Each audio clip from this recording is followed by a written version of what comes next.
कहानी की शुरुआत होती है रशिया की एक जेल से, जहां हम फ्रैंक एबिगनेल जूनियर नाम के एक आदमी को देखते हैं। फ्रैंक एक बेहद शातिर ठग है जिसने बहुत बड़े बड़े कांड किए हैं। इस वक्त कार्ल नाम का एक एफबीआई एजेंट उसे यहाँ से अमेरिका वापस ले जाने आया था। कार्ल फ्रैंक से बातचीत कर ही रहा था कि तभी फ्रैंक की तबीयत अचानक से बहुत खराब होने लगी। शुरुआत में तो कार्ल को ये सब फ्रैंक की एक चाल लगी, मगर फिर उसे लगा कि इतनी एक्टिंग तो कोई नहीं कर सकता। वो उसे जल्द से जल्द हॉस्पिटल पहुंचाने लगा, मगर फ्रैंक मौका देखकर वहां से भी भागने लगा। लेकिन पुलिस ने उसे धर दबोचा, जिसके बाद उसे अपनी कहानी शुरुआत से याद आती है। फ्रैंक एक बहुत ही खुशहाल परिवार में पैदा हुआ था। उसके माँ बाप एक दूसरे से बहुत प्यार करते थे। एक दिन फ्रैंक के पिता उसे सूट दिलवाने के लिए एक दुकान पर ले गए, लेकिन वहाँ मौजूद औरत ने कहा कि अभी तो दुकान बंद है। इस पर फ्रैंक के पिता ने झट से एक नेकलेस निकाला और कहा कि ये कहीं आपका तो नहीं। उसकी इस हरकत से वो औरत इम्प्रेस हो गई और उसने कहा कि कोई बात नहीं, आप सूट खरीद लीजिए। फ्रैंक के पिता इस तरह की चालाकियां करने में माहिर थे। फिर उन्होंने फ्रैंक को ड्राइवर बन के गाड़ी चलाने को कहा और जल्द ही बैंक पहुंच गए। थोड़ी देर में बैंक का मैनेजर उन्हें रिसीव करने आया। दरअसल फ्रैंक के पिता को बिजनेस में बहुत बड़ा लॉस हुआ था, इसीलिए उन्हें बैंक से लोन की जरूरत थी। किसी और अकाउंटेंट की वजह से वो अपना टैक्स भरने में लेट हो गए, जिसके बाद उन्हें बहुत ज्यादा नुकसान उठाना पड़ा।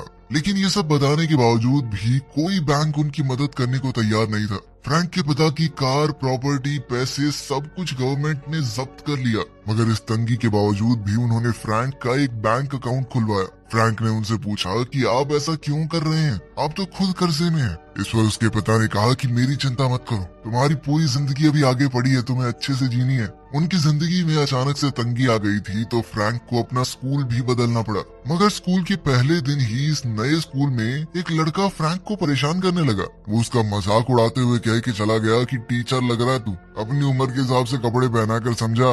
फ्रैंक को उसकी इस हरकत से बहुत गुस्सा आया और वो सच में टीचर होने की एक्टिंग करने लगा। वो क्लास में पहुंचा और वहाँ पढ़ा रही असली टीचर से कहने लगा कि आप यहाँ क्या कर रही हैं, ये मेरी क्लास है, अभी मैं पढ़ाऊंगा, बाद में आना। बेचारी टीचर बहुत परेशान होकर वहाँ से चली गई। इसके बाद फ्रैंक ने उस लड़के को सबके सामने जलील किया। वो एक हफ्ते बाद जाकर स्कूल को पता चला कि इस तरह एक स्टूडेंट क्लास को पढ़ा रहा है, वो भी तब जब वो पूरी क्लास को ट्रिप पर ले जाने वाला था। इसके बाद फ्रैंक के माँ बाप को उसके स्कूल में बुलाया गया। उसके पिता प्रिंसिपल के सामने तो पूरे सीरियस रहे, लेकिन बाद में फ्रैंक के साथ इस बात पर बहुत हंसे।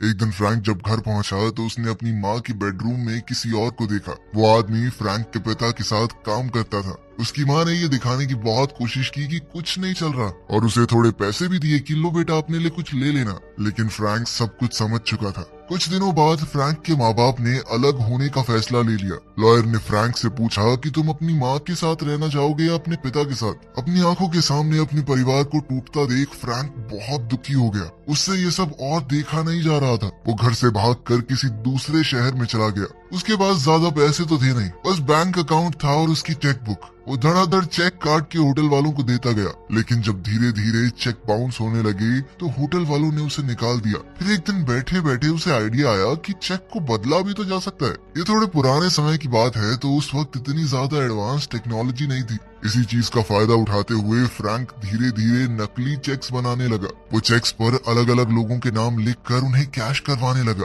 और अगर बैंक की मैनेजर उसे कैश देने से मना कर देती तो वो एकदम कॉन्फिडेंस में अपने पिता के पुराने हथकंडे अपनाता, जैसे वो नेकलेस वाली ट्रिक, जिसके बाद उसका काम बन जाता। लेकिन धीरे धीरे उसका एक कांड पकड़ा जाने लगा। अब उसके चेक किसी भी बैंक में काम नहीं कर रहे थे। फिर एक दिन फ्रैंक की नजर होटल के बाहर एक पायलट पर पड़ी। सभी लोग उस पायलट की बहुत इज्जत कर रहे थे। ये देखकर फ्रैंक को आइडिया आया कि क्यों ना मैं पायलट ही बन जाऊं, असली नहीं नकली।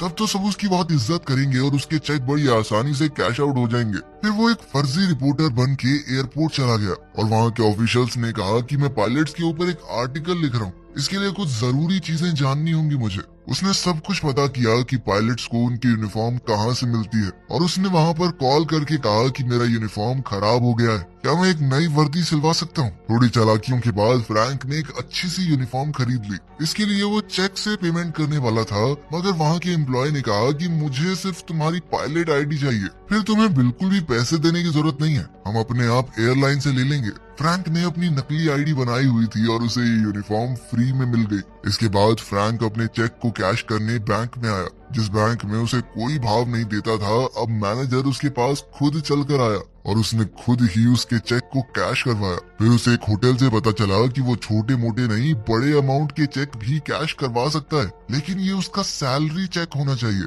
इसके बाद फ्रैंक ने अपना नकली सैलरी चेक भी बनाना शुरू कर दिया। वो खिलौनों के प्लेन से एयरलाइन कंपनी का लोगो निकाल कर चेक पर चिपका देता। फिर वो सैलरी चेक लेकर बैंक चला गया, लेकिन मैनेजर ने कहा कि सर आप इसे डायरेक्ट एयरपोर्ट से कैश करवा सकते हैं। एयरपोर्ट में फ्रैंक किसी भी वक्त चेक को कैश करवा सकता था और ये बात उसे बहुत पसंद आई। वहाँ की रिसेप्शनिस्ट ने उससे पूछा कि क्या आज आप हमारे साथ उड़ने वाले हो। फ्रैंक ने हाँ कहा तो वो उसे डायरेक्टली प्लेन के अंदर ले गई। पायलट के लिए प्लेन में बैठना फ्री था। फ्रैंक कोई असली पायलट तो था नहीं, तो उसे बहुत डर लग रहा था, मगर उसने फिर भी सबके सामने काफी कॉन्फिडेंस दिखाया। फिर वो एक सुंदर सी एयर होस्टेस के पास गया और उससे पूछा कि क्या ये आपका नेकलेस है। अपने पिता की इस ट्रिक से उसने लड़की को इम्प्रेस कर लिया। फ्रैंक अपनी उम्र से थोड़ा बड़ा लगता था और किसी को शक नहीं हुआ कि वो 22-23 साल का एक असली पायलट नहीं है। फ्रैंक अपनी जिंदगी के पूरे मजे ले रहा था। उसने एक बैंक की मैनेजर के साथ भी फ्लर्ट करना शुरू किया और पूरे सिस्टम को समझने लगा कि चेक कहाँ से आते हैं, कहाँ जाते हैं, अकाउंट नंबर कैसे असाइन होते हैं, सब कुछ उसने पता लगा लिया। उसे पता चला कि बैंक के चेक्स को एनकोड करने के लिए टाइपराइटर का इस्तेमाल किया जाता है, तो उसने भी बिल्कुल वैसा ही सेकंड हैंड टाइपराइटर खरीद लिया। फ्रैंक अब नकली सा काम नहीं कर रहा था, उसका काम बहुत ज्यादा प्रोफेशनल हो गया था। धीरे धीरे वो चेक्स की मदद से ज्यादा रकम निकालने लगा और उसका ये फ्रॉड बड़े से बड़ा होता गया। उसकी इन हरकतों की खबर FBI तक पहुंच चुकी थी और उस केस को कार्ल नाम के एक एजेंट को असाइन कर दिया गया। वो अपने काम को बहुत सीरियसली लेता था। एक दिन फ्रैंक अपने पिता से मिला, जिन्हें वो अक्सर चिट्ठियां लिखकर बताता था कि आजकल क्या कर रहा है। फ्रैंक के पिता को लगता था कि उनका बेटा सच में पायलट बन चुका है। उन्हें उसके ऊपर बहुत फक्र हुआ।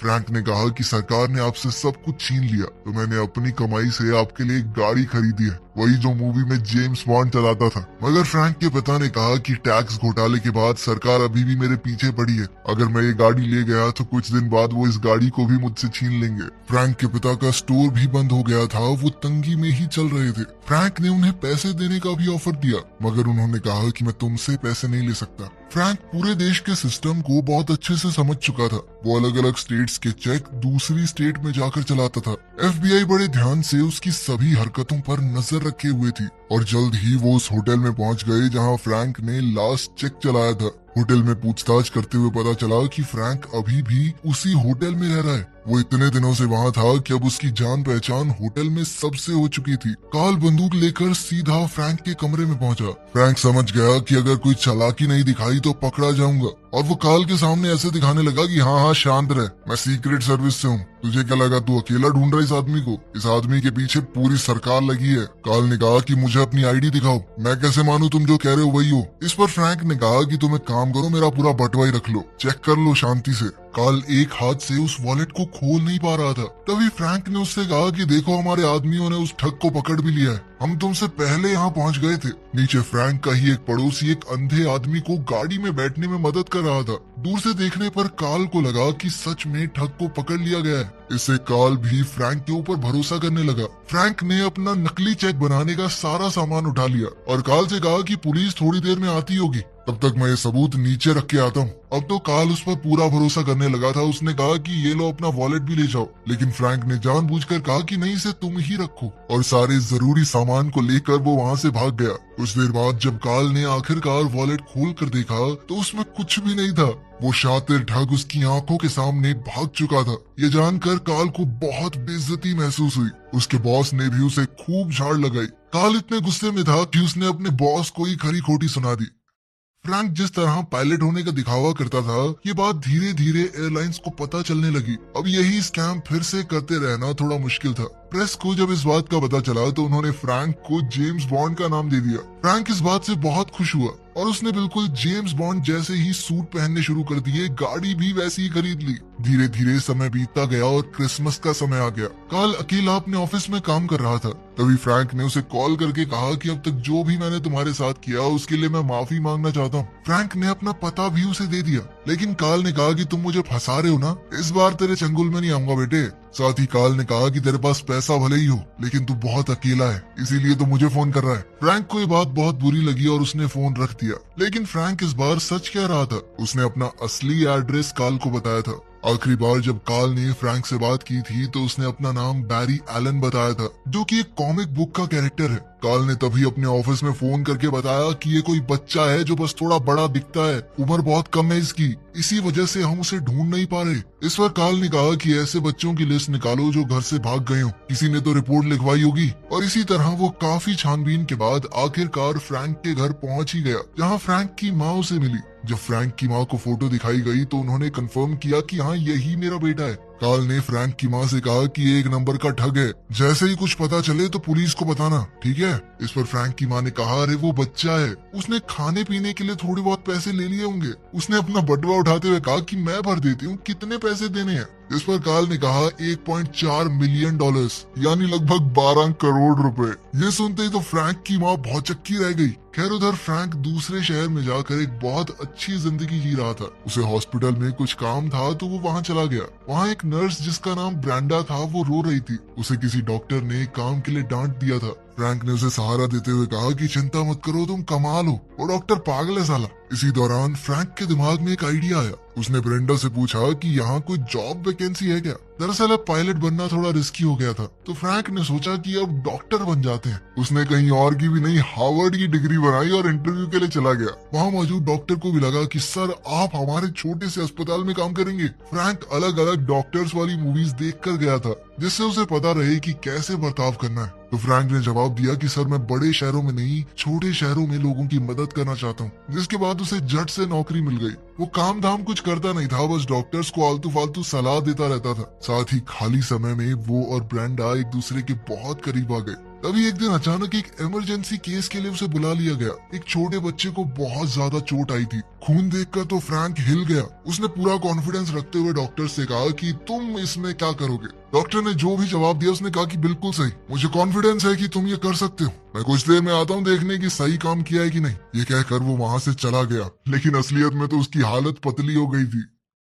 दूसरी तरफ कार्ल फ्रैंक के पिता से मिलने गया और उसने फ्रैंक के पिता को उसके सारे कारनामे बता दिए। इस पर फ्रैंक के पिता ने कहा कि मैं नहीं जानता वो कहाँ है, और अगर पता भी होता तो भी तुम्हें नहीं बताता। कार्ल को समझ आ गया कि बाप बेटा बहुत करीब है, जरूर इसे चिट्ठियां तो भेजता ही होगा। उसने वहाँ पड़ी हुई चिट्ठियों में से हिसाब लगा लिया कि आखिर फ्रैंक कहाँ रहता होगा। अब वो पुलिस को लेकर जल्द ही वहाँ जाने वाला था। उधर फ्रैंक और ब्रेंडा अब एक दूसरे को चाहने लगे थे। एक दिन ब्रेंडा अचानक से रोने लगी। उसने फ्रैंक को बताया कि मेरा एक बार अबॉर्शन हो चुका है, जिसके बाद मेरे पिता ने मुझे घर से निकाल दिया था। इस पर फ्रैंक ने कुछ सोचते हुए कहा कि देखो, अगर मैं तुम्हारे पिता से शादी की बात करूं तो क्या वो तुम्हें अपना लेंगे। ब्रेंडा को ये बात बहुत अच्छी लगी। फिर फ्रैंक ब्रेंडा के पिता से मिलने चला गया। ब्रेंडा के पिता एक लॉयर थे, तो फ्रैंक ने भी कह दिया कि मैं भी पहले लॉयर ही था, उसके बाद ही डॉक्टर बना। वो वकालत के ऊपर भी फिल्में देख के आया था, तो उसने अपनी बातों से सबको इम्प्रेस कर दिया। ब्रेंडा के पिता ने पूछा कि देखो, सच सच बताना, आखिर तुम्हारे जैसे आदमी ने मेरी बेटी में क्या देखा। इस पर फ्रैंक ने कहा कि मैं सिर्फ एक मामूली सा आदमी हूँ जो आपकी बेटी से प्यार करता है। जिसके बाद ब्रेंडा के पिता तो बहुत ज्यादा इम्प्रेस हो गए। फ्रैंक ने ब्रेंडा के पिता से पूछा कि अगर मैं यहाँ पर लॉ प्रैक्टिस करना चाहूँ तो मुझे क्या करना होगा। इस पर उन्होंने कहा कि तुमने लॉ स्कूल तो किया ही हुआ है, तो बस तुम्हें एक एग्जाम देना होगा, जिसके बाद तुम यहाँ पर प्रैक्टिस कर सकते हो। जिसके बाद फ्रैंक ने असलियत में पढ़कर एग्जाम दिया और लॉयर बन गया। इसके बाद कहानी फिर से प्रेजेंट में आई, जहाँ कार्ल ने फ्रैंक को अरेस्ट कर लिया था। कार्ल ने पूछा कि तुमने उस एग्जाम को पास कैसे किया। तो फ्रैंक ने कहा कि इस बात से क्या फर्क पड़ता है, लेके तो तू मुझे जेल में ही जाएगा ना, कोर्ट में तो नहीं। कहानी फिर पीछे गई, जहां हम फ्रैंक को ब्रेंडा की फैमिली के साथ अच्छी तरह घुलते मिलते हुए देखते हैं। वो ब्रेंडा से शादी करने ही वाला था। उसने अपने पिता से मिलने की इच्छा जाहिर की और साथ ही उन्हें बताया कि गवर्नमेंट ने हमसे जो कुछ भी छीना था वो सब हम वापस हासिल करके रहेंगे, और फिर आप माँ को भी मना लेना और हम सब पहले की तरह एक साथ रहेंगे। उसके पिता ने बताया कि तुम्हारी माँ ने किसी और से शादी कर ली है।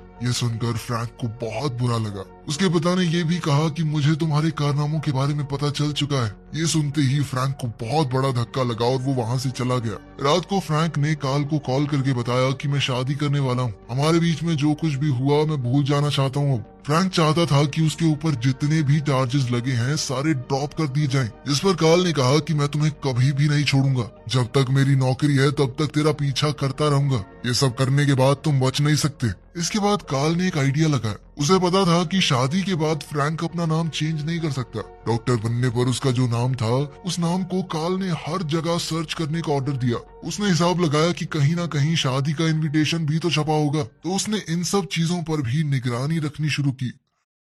फ्रैंक की शादी हुई और सारे एजेंट्स वहां पहुंच गए। फ्रैंक ये देखते ही ब्रेंडा को लेकर अपने कमरे में आ गया। फ्रैंक ने ब्रेंडा को सब कुछ सच बताया कि वो आज तक लोगों को बेवकूफ बनाता आया है, लेकिन ब्रेंडा से वो सच्चा प्यार करता है। उसने कहा कि मैं यहाँ से अभी तो भाग रहा हूँ, तो मुझे एयरपोर्ट पर आकर मिलना, और तुम कहाँ जा रही हो इस बारे में किसी को कुछ मत बताना। अगले दिन एयरपोर्ट पर फ्रैंक ने ब्रेंडा का इंतजार किया। ब्रेंडा वहाँ आ तो गई, पर वो अकेली नहीं थी, उसके साथ एजेंट्स भी थे। फ्रैंक का वहाँ से निकलना बहुत ज्यादा मुश्किल हो गया था। तभी उसने एक आइडिया लगाया। वो एक कॉलेज में गया और कहा कि हमारी एयरलाइन बहुत सारी एयर होस्टेसेस को काम पर रख रही है। बहुत सारे इंटरव्यूज लेकर उसने सुंदर लड़कियों को सिलेक्ट कर लिया और उन लड़कियों को अपने आसपास रखकर वो पायलट की यूनिफॉर्म पहन के एयरपोर्ट में घुस गया। सभी पुलिस वाले उन सुंदर लड़कियों की खूबसूरती देखकर खो गए और फ्रैंक आसानी से वहां से निकल गया। इस सब के दौरान ही फ्रैंक जैसा दिखने वाला एक लड़का कार लेकर एयरपोर्ट के बाहर खड़ा हो गया। सारे FBI एजेंट उसे पकड़ने के लिए भागे। पकड़े जाने पर लड़के ने कहा कि एक बंदे ने मुझे पैसे दिए थे यहाँ खड़े होने के। फ्रैंक बड़ी ही चालाकी से देश से बाहर निकल गया। इसके बाद उसने बहुत सारे अलग अलग देशों में बड़े बड़े फ्रॉड किए। फ्रैंक की जो आखिरी जगह पता चली थी वहाँ वो चेक बना रहा था। कार्ल ने अपने सीनियर्स से कहा कि मुझे वहाँ जाने दीजिए, मैं उसे पकड़ कर ले आऊंगा, लेकिन उसके सीनियर्स ने उसकी बात नहीं मानी। हमारे देश में तो पकड़ नहीं पाए, दूसरे देश में पकड़ोगे। फिर कार्ल ने फ्रैंक के बारे में और इन्फॉर्मेशन निकाली और उसे पता चला कि अब तो फ्रैंक अपने चेक्स को प्रिंट करवा रहा है। कार्ल इतना तो जानता था कि फ्रैंक रशिया में है, लेकिन रशिया छोटा देश तो है नहीं, रशिया में कहाँ पर। उसे याद आया कि फ्रैंक की माँ रशिया के एक छोटे से गांव से थी और थोड़ी रिसर्च करने पर पता चला कि वहाँ एक प्रिंटिंग प्रेस भी है। आज फिर से क्रिसमस ईव का दिन था। वो वहाँ पहुंचा तो कार्ल को फ्रैंक मिल गया। फ्रैंक ने कहा कि आओ मैं तुम्हें घुमा के लाता हूँ, मेरे साथ बाहर चलो। तो कार्ल ने कहा कि देखो, भागने की कोशिश बिल्कुल मत करना, वरना यहाँ की पुलिस तुम्हें मार डालेगी। कार्ल ने कहा कि अगर तुम अभी सरेंडर कर दो तो मैं तुम्हें बचा सकता हूँ। जिस पर फ्रैंक ने उसे कहा कि खा अपने बच्चों की कसम।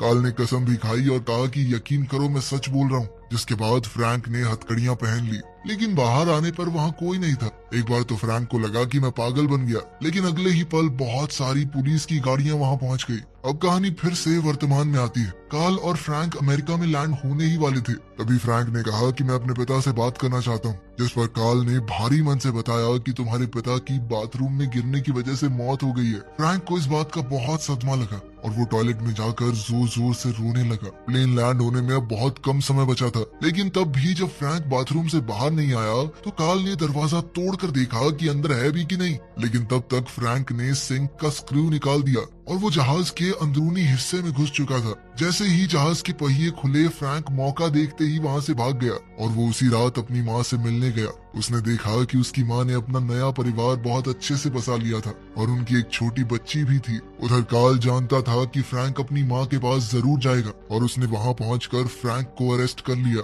फ्रैंक की उम्र 19 साल से कम थी। कार्ल चाहता था कि उसे एक माइनर की तरह ट्रीट किया जाए, लेकिन सरकार इतना बड़ा घोटाला करने के लिए उसे बड़ी से बड़ी सजा देना चाहती थी। वो 10 साल के लिए अकेला जेल में सड़ने वाला था, किसी से बात भी नहीं कर पाएगा। फिर एक दिन कार्ल उससे मिलने के लिए आया। जिस तरीके से फ्रैंक फ्रॉड कर रहा था वैसे ही कोई और भी कर रहा है। फ्रैंक ने कहा कि मुझे उसका चेक दिखाओ। चेक देखते ही फ्रैंक समझ गया कि ये देखो, ये गड़बड़ है इसमें। और कार्ल ये समझ गया कि इस तरह के क्राइम को रोकने में सिर्फ फ्रैंक ही उसकी मदद कर सकता है। अगली बार वहाँ आते हुए कार्ल अपने साथ कुछ FBI एजेंट्स भी लाया था। उन्हें भी फ्रैंक का केस सॉल्व करने का तरीका काफी पसंद आया। धीरे धीरे कार्ल ने फ्रैंक को जेल से बाहर निकाल लिया और FBI में एक नौकरी दे दी। यहाँ उसे रोज 8 घंटे नौकरी करनी थी। जिंदगी ने उसे एक और मौका दिया था। अगर उसने भागने की कोशिश की तो उसे सीधा 50 साल की सजा हो जाएगी। फ्रैंक ने अच्छे से नौकरी करने की पूरी कोशिश की, लेकिन वो बहुत बोर होने लग गया। उसने FBI में खुद के रिकॉर्ड निकाले और उन्हें मिटा दिया।